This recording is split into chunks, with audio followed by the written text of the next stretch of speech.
The arrest of members of the PKK in London 2 days ago and the skirmishes uh, explain the intersection of counter-terrorism operations and community tension. The PKK, the Kurdistan Workers' Party, is a designated terrorist organisation by the UK, the US, the EU and Turkey. And the group's violent campaign for Turkish independence has resulted in over 40,000 deaths since the 1980s. Recent clashes in Haringey followed the arrest of 7 individuals suspected of PKK-linked terrorist activity under the Terrorism Act 20,000. Early morning raids took place across London, targeting 8 locations, including the Kurdish community centre in Haringey, and four men, 2 women aged 23 to 62 were detained, along with a 7th individual arrested later. And the allegations are that they were involved in activities linked to the PKK. Other PKK supporters gathered outside the Kurdish community centre, chanting slogans like "Freedom for Öcalan," who is being held on an island in the Marmara Sea. The police efforts to manage the crowd led to physical confrontations, resulting in the arrest of 4 protesters for various offences, including assault on police and threats to kill them, and the deployment of additional officers and a helicopter to maintain order. The PKK was founded in 1978 to demand full Kurdish independence, but later shifted focus to greater autonomy within Turkey itself. And some members of the PKK have been represented in parliament.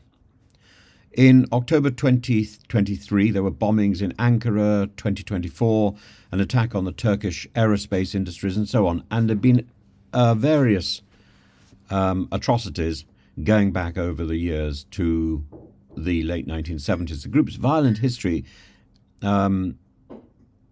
explains its terrorist designation, despite claims of political advocacy by its supporters.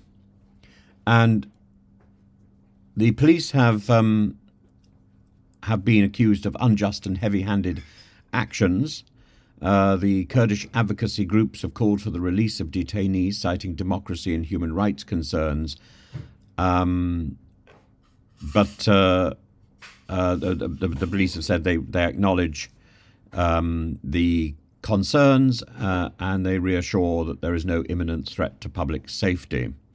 The Kurdish Community Centre has been closed for ongoing investigations, causing disruption to the area's Kurdish population. The community leaders like Faryal Clark, MP, have expressed concern and sought clarity from the authorities. The UK police face criticism for targeting Kurdish community spaces because they are seen as they're perceived to be stifling democratic activism.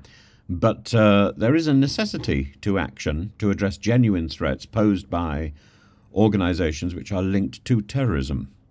And the UK's stance on the PKK aligns with NATO partners but complicates relationships with Kurdish diaspora groups. The protests reflect broader tensions within the UK's Turkish-speaking and Kurdish communities. And the Haringey incident underscores the challenges of combating terrorism while maintaining community trust.